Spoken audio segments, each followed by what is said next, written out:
Radio Educación presenta Diabetes y yo. Sondeos, reportajes, tips, cápsulas de salud y mucho más. Propuestas para lograr una mejor calidad de vida. Diabetes y yo. Mitos y realidades de las células madre del cordón umbilical.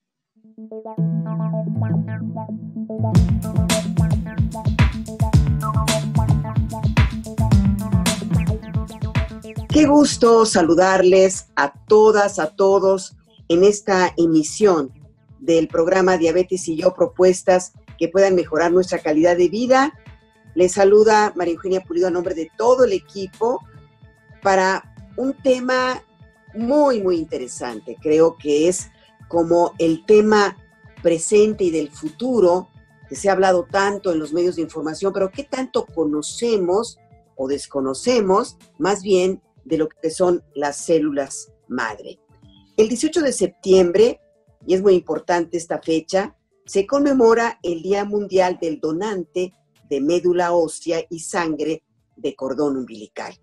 Y en torno a las células madre, hay toda una gran cantidad de mitos, y por eso hoy vamos a hablar, nos parece pertinente hablar de ellas y conocer exactamente qué son, y algo muy importante, qué es lo que logran y no logran en materia de salud, porque alrededor de todos estos temas siempre tan apasionantes y tan interesantes, hay mitos, hay verdades, hay falsas afirmaciones, y siempre nos gusta platicar con una experta, con un experto en la materia, y hoy tenemos una gran experta. Pero como siempre, antes de iniciar esta entrevista, ¿qué les parece si entramos en materia con esta información?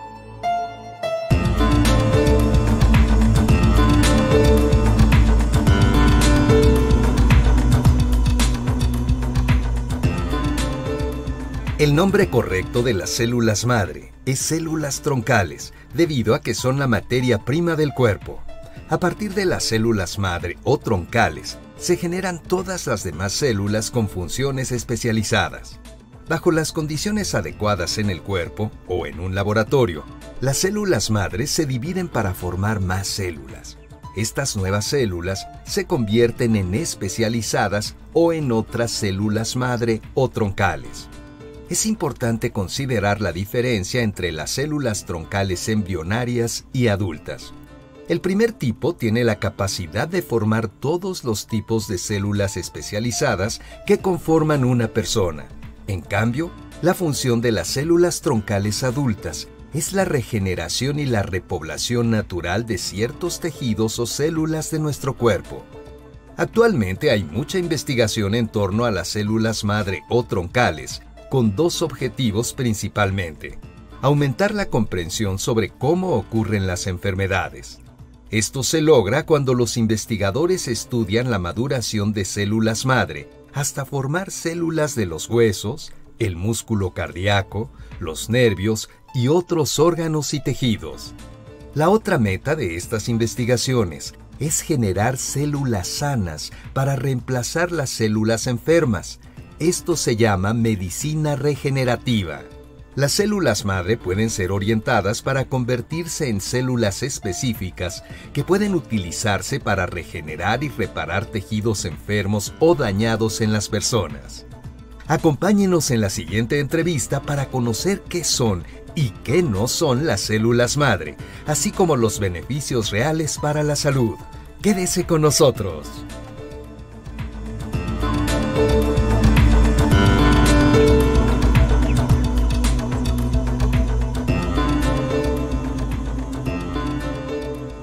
Muchas gracias, amigas, amigos, de estar nuevamente con nosotros en este programa Diabetes y yo.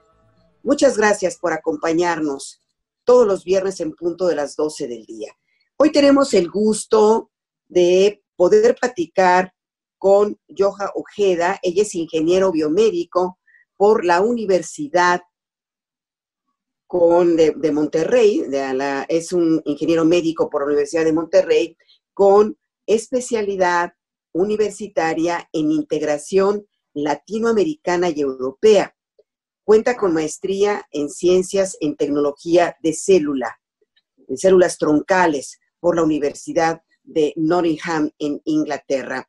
Hay que mencionar también que actualmente es presidenta de la Asociación Vida y Células Madre, una organización sin fines de lucro que busca la divulgación veraz de la información sobre las células mesenquimales y pues también romper todos estos mitos acerca del tema de las células madre.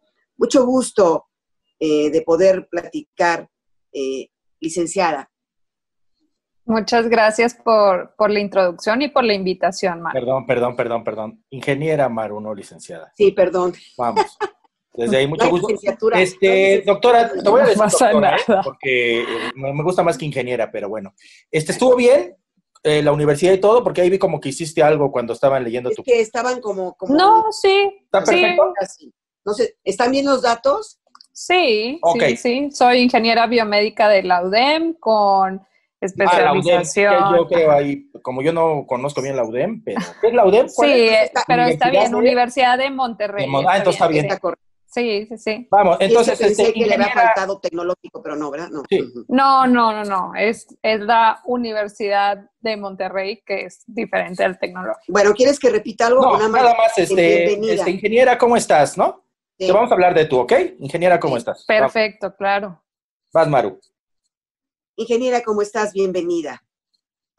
Muchas gracias por la introducción y por la invitación, Maru.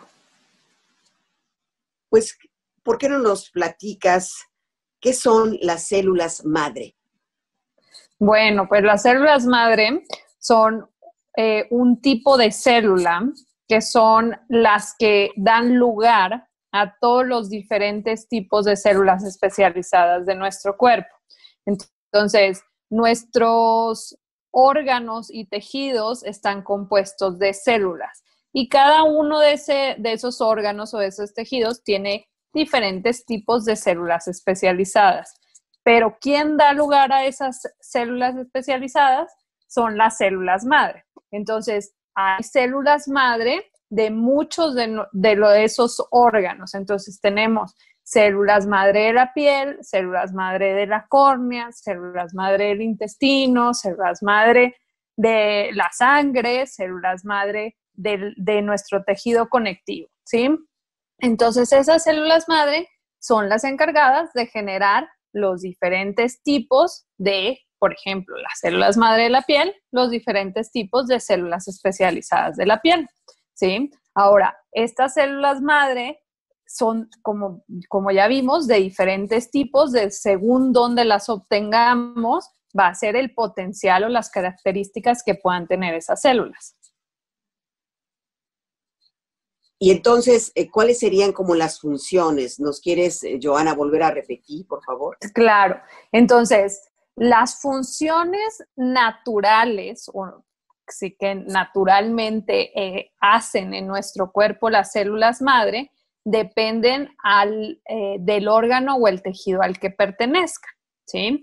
Pero en general podemos hablar que las células madre que tenemos nosotros a lo largo de nuestra vida en nuestro cuerpo se encargan de la regeneración y la repoblación natural de las células de ese órgano y ese tejido. O sea, ¿qué significa esto? Pues nosotros nacemos de un tamañito y pesando a lo mejor 2,5 kilos, 3 kilos, y crecemos a un adulto completo, ¿sí? Y nuestro cuerpo, nuestros órganos se hacen más grandes, nuestra piel se hace más grande y por lo tanto requerimos más células. Entonces, a lo largo de toda nuestra vida, las células madre de esos tejidos se encargan de producir, de repoblar, ¿sí? Esas células que se van necesitando y también sirven hasta cierto punto para regenerar. Cuando nosotros tenemos una lesión, cuando por envejecimiento se mueren ciertas células, pues estas células madre se activan y suplen las células que se van necesitando, ¿sí? Entonces, estas células se llama que están en un nicho en ese órgano y van a constantemente estar sensando, detectando si hay una necesidad de generar esas células especializadas, se activan, las producen y luego se vuelven a guardar para que a lo largo de nuestra vida nunca nos falte.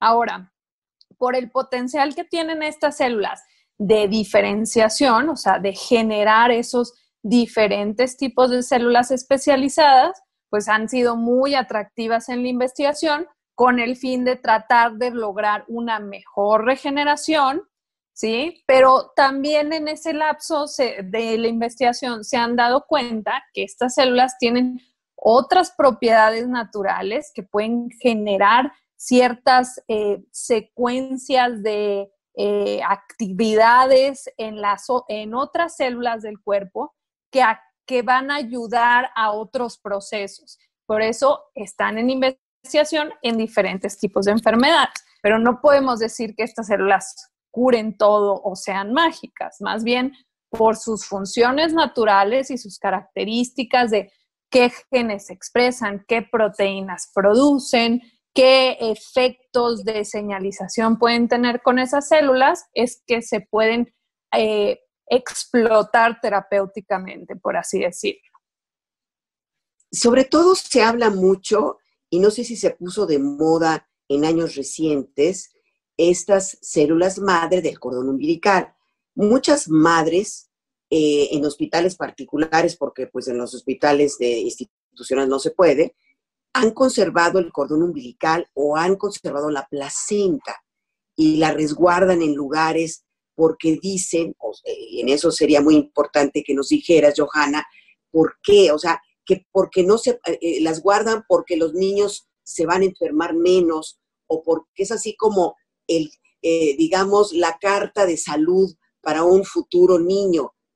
¿Qué tanto es mito y qué tanto es realidad? Me gustaría entrar en este tema. Ok, pues podemos hablar que no es, o sea, definitivamente el almacenamiento de las células del cordón umbilical no sirve como para que el niño se enferme menos y no sirve como una carta de salud. No, esa no es la función. Lo que sí es que tanto las células que sobran de la sangre del cordón umbilical como las células del tejido del cordón umbilical son células madre. Hay dos diferentes tipos de células madre en ese tejido que se va a tirar a la basura después de que nace el bebé. Entonces, esto desde 1970 se descubrió que en la sangre del cordón umbilical existen el mismo tipo de células madre que nosotros tenemos en nuestra médula ósea desde que nacemos hasta que nos morimos y que son las encargadas de producir los glóbulos rojos, los glóbulos blancos y las plaquetas, ¿sí? Estas células madre se llaman células madre hematopoyéticas, ¿sí? Como el nombre lo dice, hemato es de sangre y poiesis es la generación. Entonces, no todos tenemos estas células madre en nuestra médula ósea, ¿sí? Que es el tuétano de nuestros huesos, y constantemente todos los días de nuestra vida están produciendo glóbulos rojos, glóbulos blancos y plaquetas, ¿sí? Entonces, allá por 1970 encontraron que estas mismas células estaban en la sangre del cordón umbilical y hubo un doctor, el doctor Hal Broxmayer, que dijo, oye, pues a lo mejor estas células de la sangre del cordón umbilical nos pueden servir en lugar de las células que se obtenían de la médula ósea para trasplantes en personas que había que quitarles sus células de la médula ósea porque tenían cáncer o porque estaban cáncer de la sangre o porque por alguna razón estaban dañadas. Entonces, el almacenamiento de las células de la sangre del cordón umbilical pues está basado en que estás guardando células madre hematopoyéticas de ese bebé, ¿sí? Que muy probablemente vayan a ser compatibles con sus hermanos, ¿sí? O sea, aparte de que son compatibles al 100% con el bebé, estas células tienen un 25% de probabilidad de que sean 100% compatibles con los hermanos de ese bebé y por lo tanto pueden servir como una alternativa a la médula ósea en caso de ciertas enfermedades de la sangre.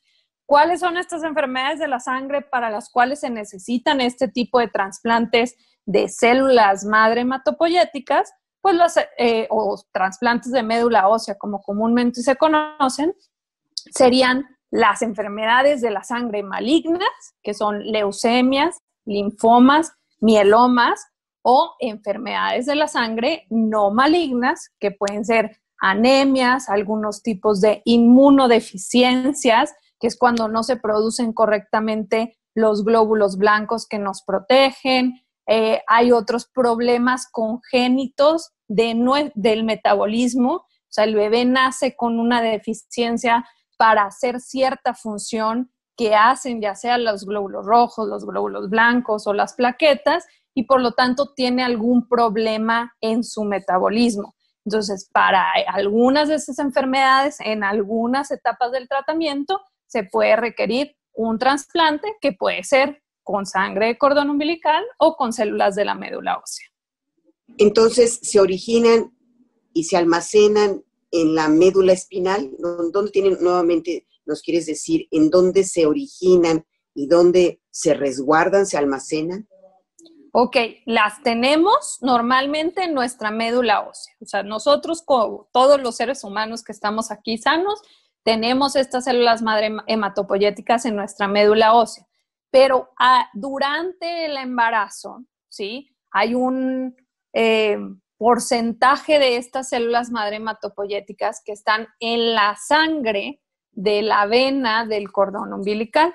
Entonces, al momento de que nace el bebé y pinzan el cordón y lo cortan, se queda ahí un volumen de sangre, y ese volumen de sangre son células madre hematopoyéticas. Entonces, para almacenarlas, pues la única manera de mantener células vivas fuera de nuestro cuerpo, ¿sí? Va a ser en una incubadora y va a ser por periodos muy cortos de tiempo, o se pueden congelar, que es la criopreservación de células, que se utiliza tanto para células madre como para diferentes tipos de células. Este es un método en el cual se congelan las células.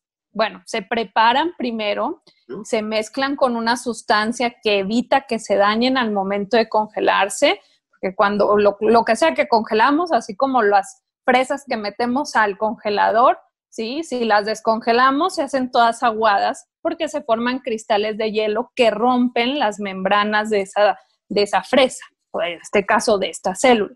Entonces, se tienen que mezclar con una sustancia que conocemos como crioprotector, y ese crioprotector lo que hace es que permite llevar a esas células desde una temperatura de 6, 7 grados en las que estén hasta menos 80 grados centígrados, ¿sí? Y esa parte, en esa fase de congelación lenta, pues se previene que se dañen las células. Ya una vez que están en menos 80, las podemos pasar a tanques de nitrógeno que están a temperaturas, la temperatura del nitrógeno líquido es de menos 196 grados centígrados.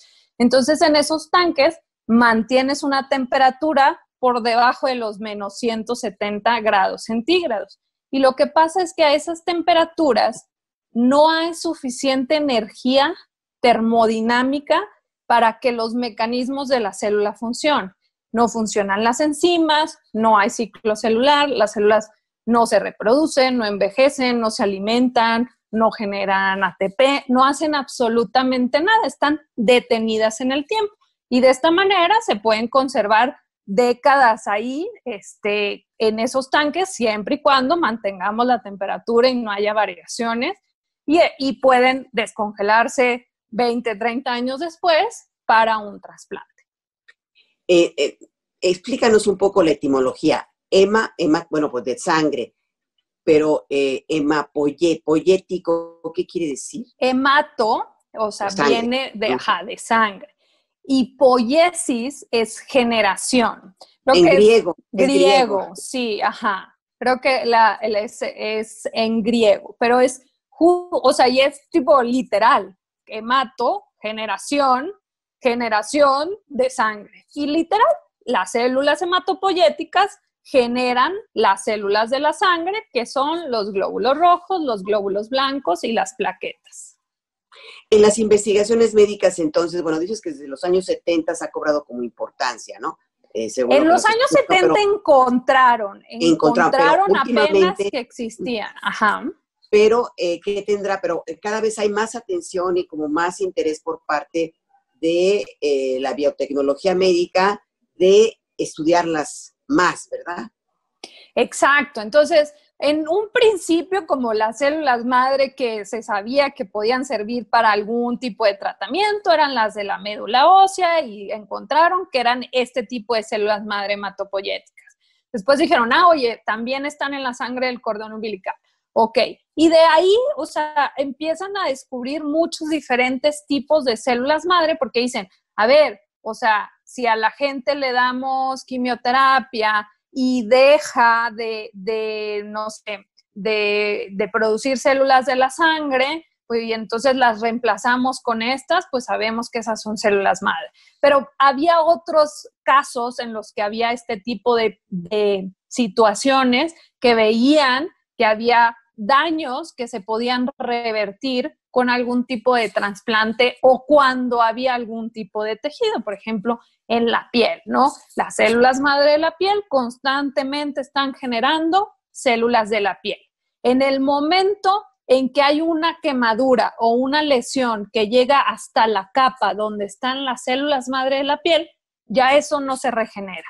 Y es cuando se necesita un injerto y hay problemas para la cicatrización y demás, porque ya no hay esas células madre que van a volver a producir hacia arriba. Siempre y cuando la lesión sea en las primeras capas, pues las células madre siguen estando abajo y hay una reproducción celular hacia arriba, ¿sí?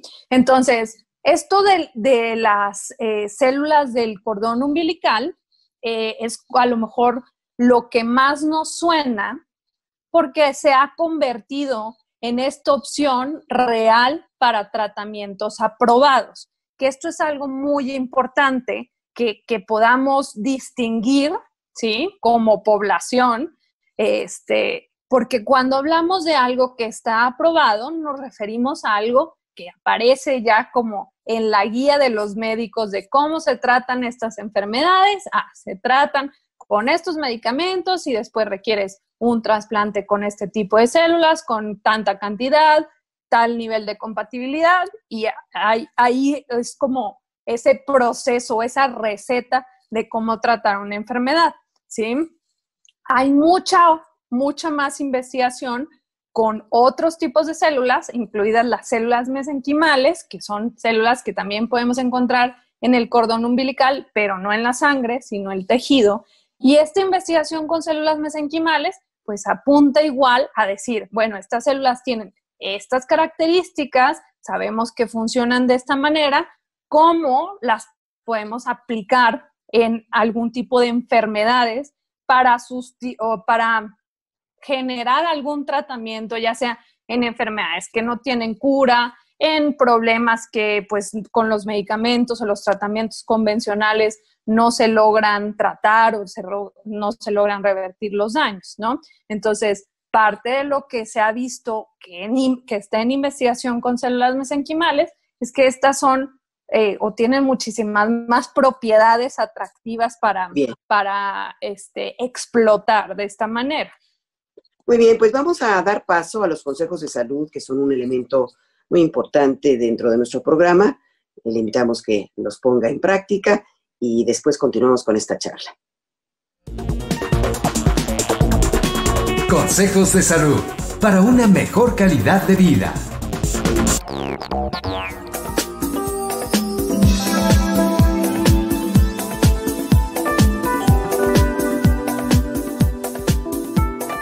Hola, ¿cómo estás? Mi nombre es Mónica Hurtado, la nutrióloga de Quiero Saber Salud.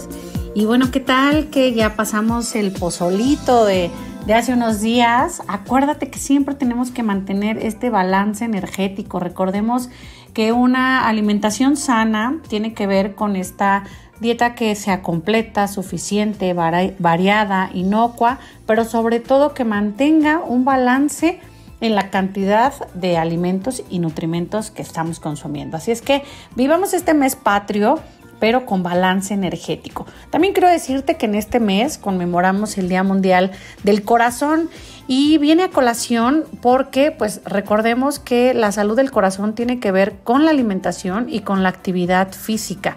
Debemos de cuidar aquellos alimentos que tienen mayor cantidad de grasa, aquellos alimentos que son fritos, capeados, empanizados, modificar un poquito el consumo de proteínas de origen animal para que sean pues o dar mayor atención a estas proteínas de origen vegetal. Y bueno, pues se acuerdan que les había comentado sobre esta encuesta que lanzamos desde Quiero Saber Salud.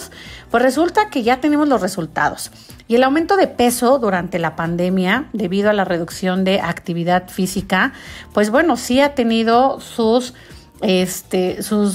pocos beneficios a nuestra salud y lamentablemente ha habido un incremento en el peso de nosotros como mexicanos. Por un lado, bueno, pues algunas personas sí modificaron su modo de comer, la cantidad, el tipo de alimentos, pero por el otro lado, algunos más pues lo mantuvieron así e incluso incrementaron algunos alimentos.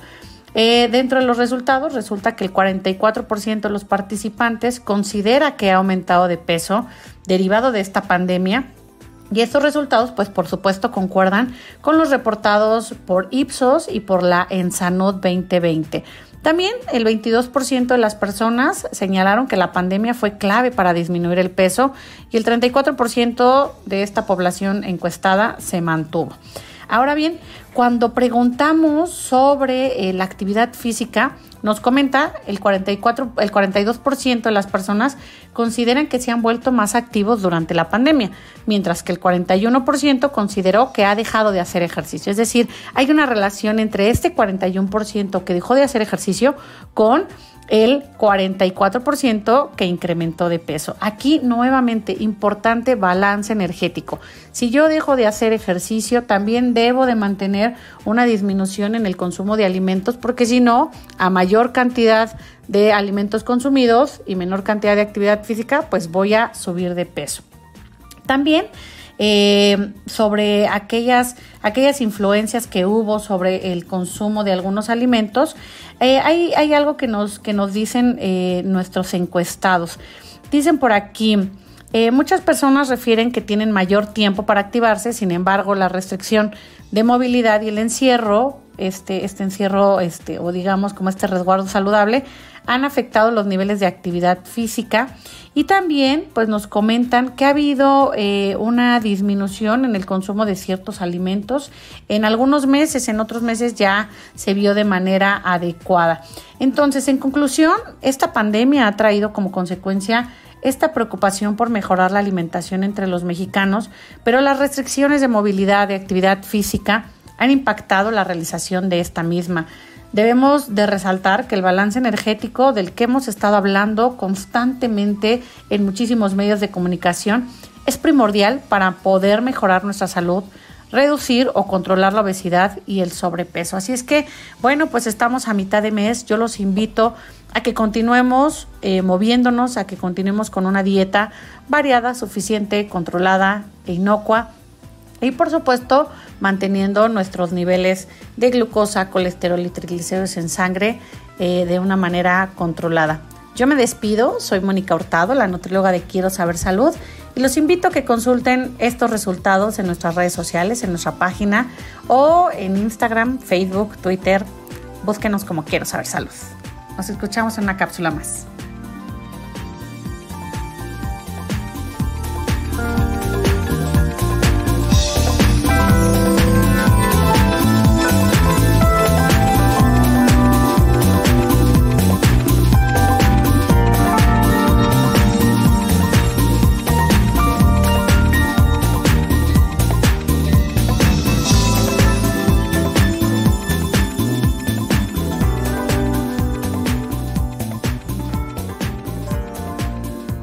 Si usted desea aprender mucho más de este tema, le invitamos a que visite la página banco-células-madre.org. Y continuamos esta tarde charlando con la ingeniera Johanna Ojeda, justamente también de lo que son las células madre que se encuentran este tipo bueno, ya dijimos que se crean en la médula espinal, pero estamos hablando del cordón umbilical. Hay una asociación que se llama Vida y Células Madre. ¿No es así, Johanna?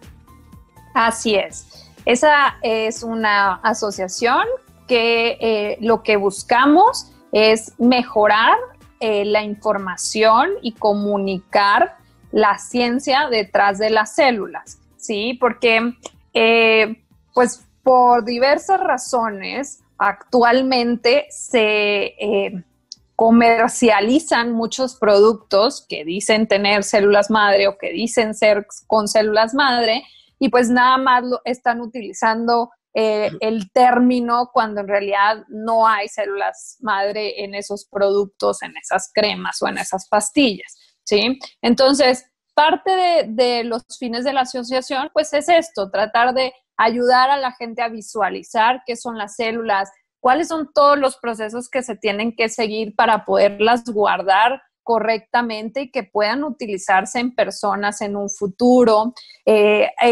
Hablábamos hace ratito de las células de la sangre del cordón umbilical, pero hay muchos diferentes tipos de células que podemos llegar a guardar. Actualmente, pues los bancos de sangre de cordón umbilical o de células de cordón umbilical pueden almacenar para una familia estas células que decida contratar el servicio, pero también hay bancos públicos que reciben donaciones, ¿sí? Igualmente, pues esto lo que busca es tratar como de encontrar mayores opciones de trasplante para las personas que requieren un trasplante de médula ósea, ¿sí? Sí, estabas mencionando, por ejemplo, del tipo de enfermedad, por ejemplo, un niño con leucemia podría utilizar estas células madre, ¿no? Así es. Entonces, hay varias opciones, ¿sí? En el momento que alguien lo diagnostican, por ejemplo, con una leucemia, pues no necesariamente significa que va a requerir un trasplante. Hay otros tratamientos que pueden ser primero o antes que el trasplante y que con eso el paciente puede ya entrar en remisión y no necesitar el trasplante. En los casos en los que se llegan a requerir un trasplante para una leucemia o alguna de estas 84 enfermedades de la sangre para las cuales está aprobado, en esos casos, pues las opciones van a ser conseguir un donante de médula o conseguir un donante de sangre de cordón umbilical, ¿sí? Y estos donantes pueden ser miembros de la familia con los cuales por genética es más probable encontrar a alguien compatible, o pueden ser un donante no relacionado. Y estos se encuentran en bancos públicos o en los registros de donadores de médula. Pero no es necesario que sea en el cordón umbilical, precisamente, porque si ya no lo guardamos, pues, ¿qué pasó? ¿No? Exacto. No tiene que ser del cordón umbilical. De hecho, pues esta opción de médula ósea de un hermano o de un familiar que resulte compatible, médula ósea de un donador no relacionado, sangre de cordón umbilical que se obtenga de un banco público, que esto puede ser para donadores de médula como para unidades de sangre de cordón que se encuentren en México o que se encuentren en cualquier lugar del mundo. Esto es una de las posibilidades. Ahí lo único es que hay ventajas y desventajas de que sea de médula ósea o de que sea de sangre de cordón umbilical y de que sea de un banco donde se almacenaron preventivamente para la familia o que sean de un registro, ¿sí? Hay costos asociados a la obtención de estas células, hay costos asociados al almacenamiento, pero también hay costos asociados a la procuración de las células de un donador. Pero ¿qué sucede si se guardan, pero nunca se utilizan? Me imagino que guardarlas, conservarlas, no es tan sencillo, ¿no? O sea, la población en general lo puede hacer, o sea, son bancos que tienen un costo. Sí, son bancos que tienen un costo, pero podríamos hablar que el costo inicial de almacenamiento, según el banco y según las garantías que ofrezca y los servicios adicionales que esté ofreciendo, pero puede empezar desde a lo mejor 13,000 pesos el costo inicial, ¿no? Hay un costo anual que igual puede ser de 3,000 pesos una anualidad, pero pues también hay, o sea, según las garantías, si se almacena sangre y tejido, a lo mejor esto puede irse a 25,000 pesos y a lo mejor las anualidades pueden ser más bajas o más altas, ¿no? Sí creo que no es lo que todo el mundo tiene en la cabeza de qué tan costoso suena almacenar las células del cordón. O sea, a mí, yo no, cuando pregunto cuánto crees que puede costar, normalmente me dicen, no, pues como 50,000, 60,000 pesos. La realidad es que se ha vuelto más económico porque pues también las tecnologías se han ido también mejorando, todo es más eficiente, los procesos, desde cómo se recolectan y demás, pero siguen conllevando pues a un costo que a lo mejor no podemos decir que el 100% de las familias en México van a poder hacerlo. Aquí lo importante o lo que hay que tener siempre en cuenta es qué opciones existen y qué es lo que más le conviene a esa familia, ¿no? Entonces, ¿qué puede ser? ¿Sabes qué? Yo decido donar, no, yo decido almacenar en un banco privado o yo decido simplemente no hacer nada con estas células de mi bebé. Todas las opciones son válidas, lo único es hay que saber tomar una decisión informada. ¿Qué más podemos encontrar? Ahí voy a repetir la página en banco-células-madre.org. Bueno, en la página de la asociación también van a poder encontrar información que les ayude a entender un poquito sobre los tratamientos que hay. De nuevo, hay tratamientos aprobados, hay tratamientos en investigación o que son experimentales. Algo muy importante es que hay ciertas señales que debemos de tener en cuenta cuando nos ofrecen un tratamiento con células madre que no es un tratamiento aprobado, ¿sí? Entonces, una de estas va a ser cómo nosotros como población nos podemos dar cuenta que es un engaño o que no nos van a poner células y que no es ni siquiera un tratamiento experimental, ¿sí? Una de estas es si nos dicen que no existe ningún riesgo, ¿sí? Ya hablamos que estas células son células que están vivas, que para mantenerlas hay que cuidarlas y mantenerlas congeladas, se les tiene que hacer un montón de evaluaciones de calidad, de que no estén contaminadas, de que estén vivas, de que sean células normales, que no hayan mutado, ¿sí? Entonces, cuando llega alguien y dice, es que me están ofreciendo un tratamiento con células madre y no tienen ningún riesgo, desde ahí debe de ser un foco rojo, porque cualquier tratamiento que nos apliquen, ¿sí? Desde que vamos al dentista, puede haber un riesgo, ¿sí? ¿Cómo cuál? ¿Cómo qué tipo de riesgos?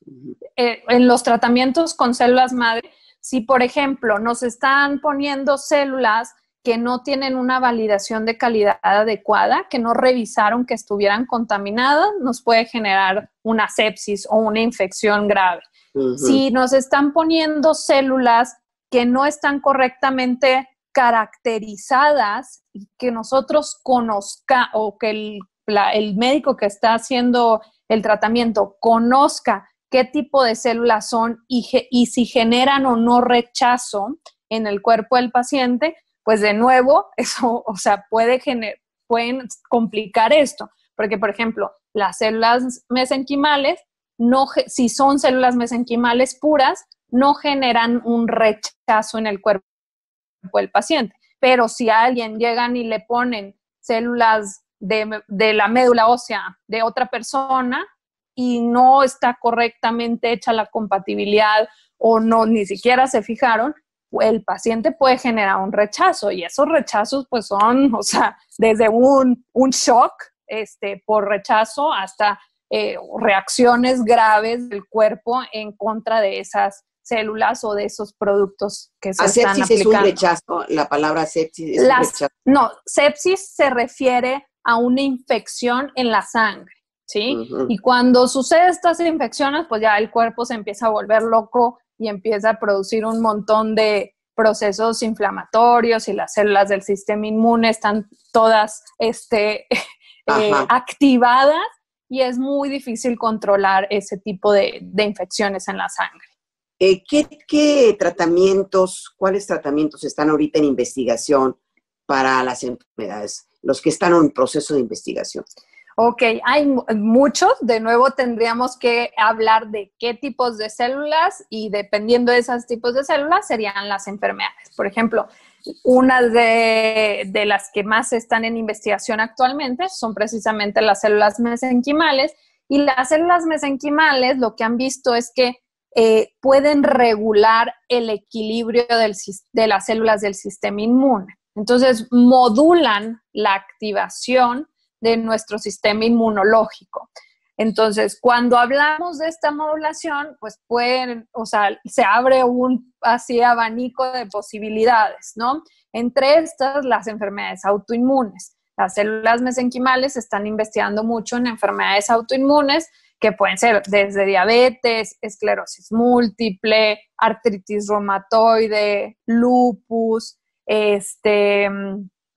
pues principalmente podríamos decir que las que tienen mayor evidencia son este tipo de enfermedades, pero de nuevo, son enfermedades en las que están en investigación, que han visto que después de hacer infusiones intravenosas o aplicaciones de estas células mesenquimales, cambian los niveles de ciertos linfocitos relacionados a los síntomas de la enfermedad. Entonces, por ejemplo, recientemente en el journal que se llama Nature, publicó un grupo cuál es el mecanismo a través del cual las células mesenquimales pueden reducir los síntomas de personas con lupus, ¿sí? Entonces, las personas con lupus tienen menos cantidad de unas células que se consideran toloidogénicas, o sea, que son las que hacen como ese buffer de equilibrar y que no se sobreactive el sistema inmune. Entonces, las células mesenquimales a través de un ligando producen una proteína que estimula a esas células tolerogénicas para que proliferen, para que aumenten en el cuerpo del paciente. Y entonces, bajo ese mecanismo, se sabe que las células mesenquimales pueden ayudar a regular la actividad de la enfermedad en pacientes con lupus. Y así como eso, pues se intenta, toda esta investigación lo que busca es describir esos mecanismos para entender a qué pacientes con esas enfermedades autoinmunes les pudiera funcionar. ¿Qué quiere decir mesenquimales? Mesenquimales como tal no tiene como un significado específico. Viene de la palabra mesénquima, ¿sí? Y de hecho, estas células son células que provienen, ¿sí?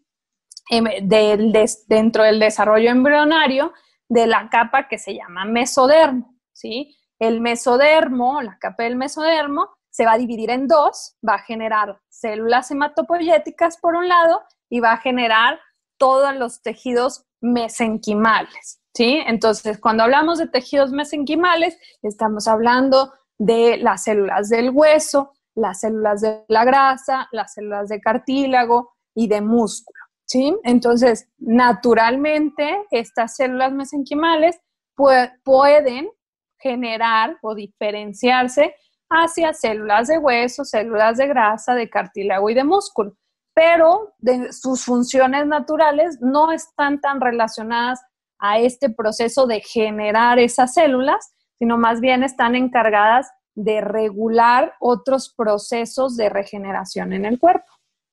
Johanna, pues hay tanta información en redes sociales, muchas veces que promete curas para la diabetes. Igual yo he oído mencionar también de que con las células madre, que ya está casi un tratamiento que puede ser la cura de diabetes. Hay que tener como mucho cuidado. Maru. Vamos, mándame a Glosario y regresas con eso que es importante, ¿no? Pero porque ya tiene que entrar ahorita en este momento. Ya, si no nos vamos a alargar, bueno, ya que se hace. ¿Sale? Vamos.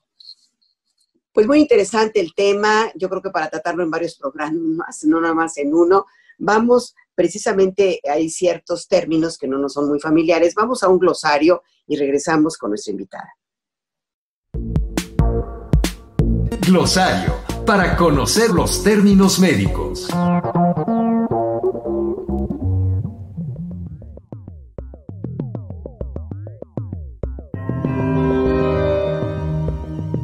Célula, unidad anatómica fundamental de todos los organismos vivos, generalmente microscópica. Tuétano, médula ósea que proviene del interior de los huesos de los animales. Leucemia, tipo de cáncer de la sangre que comienza en la médula ósea. Linfoma, cáncer que comienza en los glóbulos blancos llamados linfocitos, que forman parte del sistema inmunitario del cuerpo. Mieloma, cáncer que surge de las células de la sangre.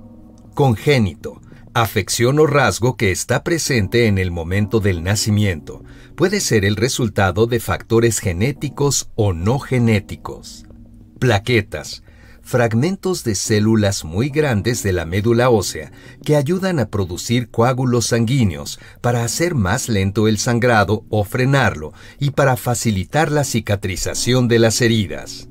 Sepsis, complicación que tiene lugar cuando el organismo produce una respuesta inmunitaria desbalanceada frente a una infección.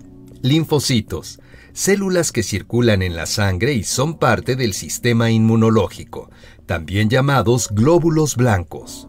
Protocolo, plan detallado de un experimento científico o clínico, tratamiento o procedimiento. En los ensayos clínicos, el protocolo establece lo que se hará en el estudio, cómo se hará y por qué.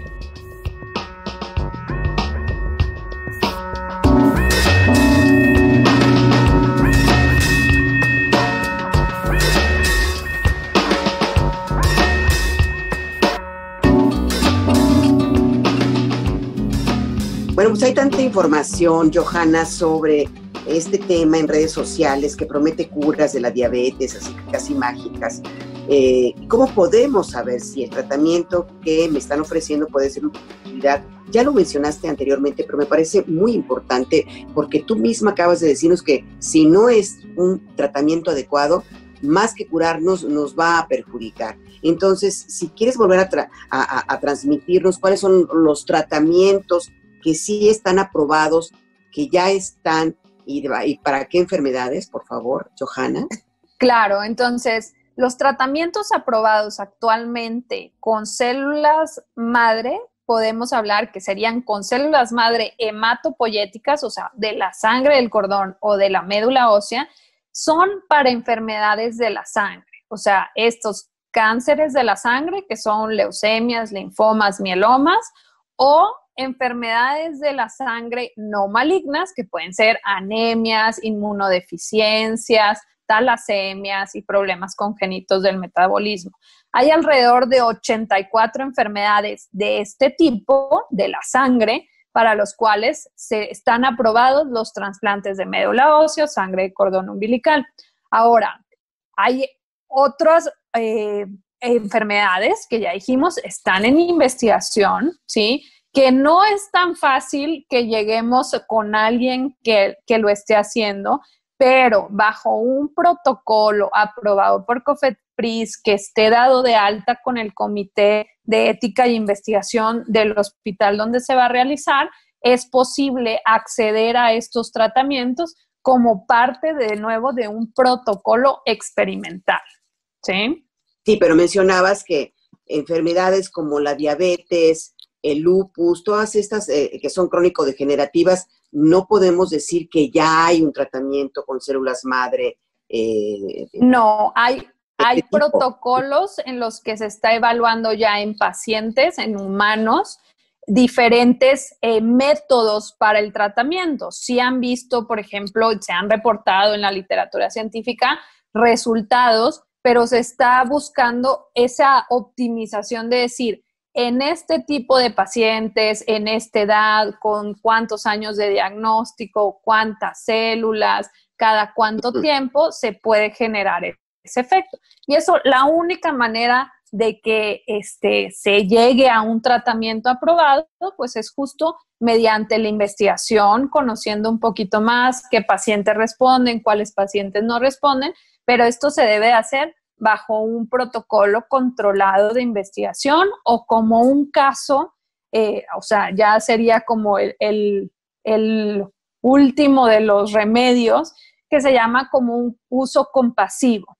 ¿sí? El uso compasivo se refiere a cuando el paciente ya no tiene opción de tratamiento y hay suficiente evidencia publicada y reportada en la literatura científica como para suponer que un tratamiento puede ser la diferencia entre que el paciente viva o que tenga una opción de tratamiento o una opción de detener el progreso de la enfermedad, entonces se puede aplicar un protocolo de uso compasivo. Pero esos pues son los casos más extremos, y definitivamente en esos casos va a haber un consentimiento informado en el cual el médico tiene la obligación de informarle al paciente sobre cuáles son los riesgos, cuáles son los posibles beneficios que pudiera tener y cuáles son las consecuencias a largo plazo que no se conocen o que podrían generar esas células.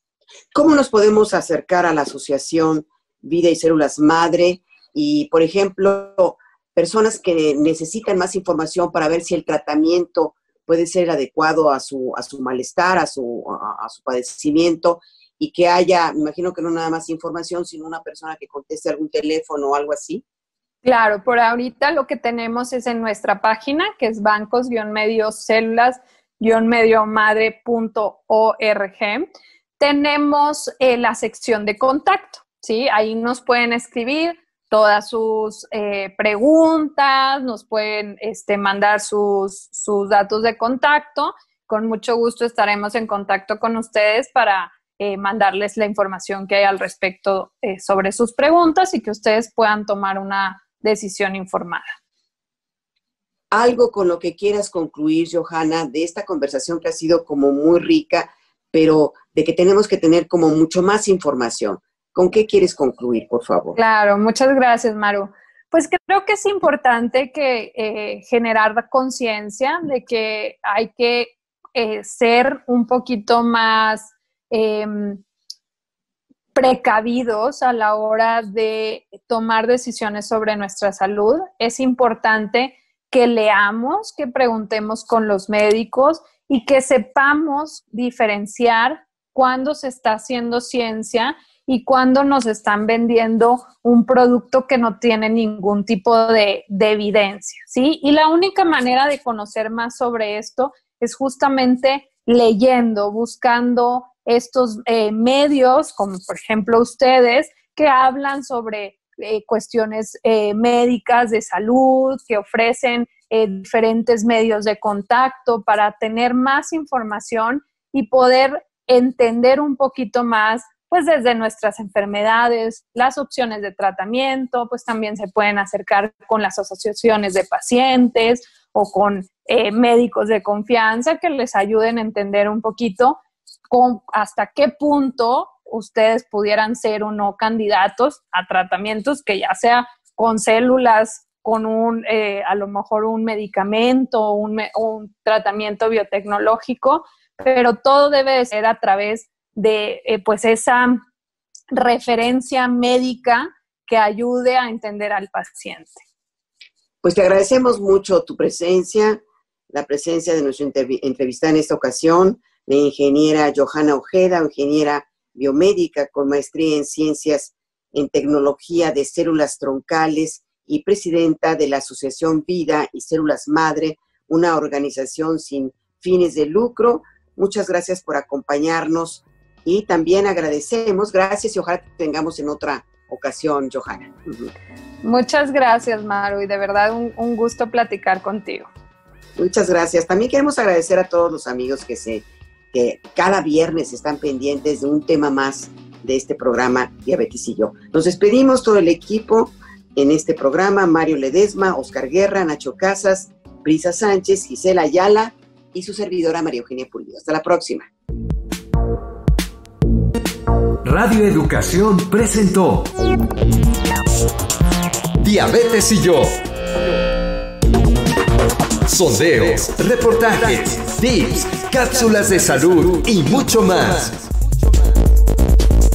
Propuestas para lograr una mejor calidad de vida. Diabetes y yo.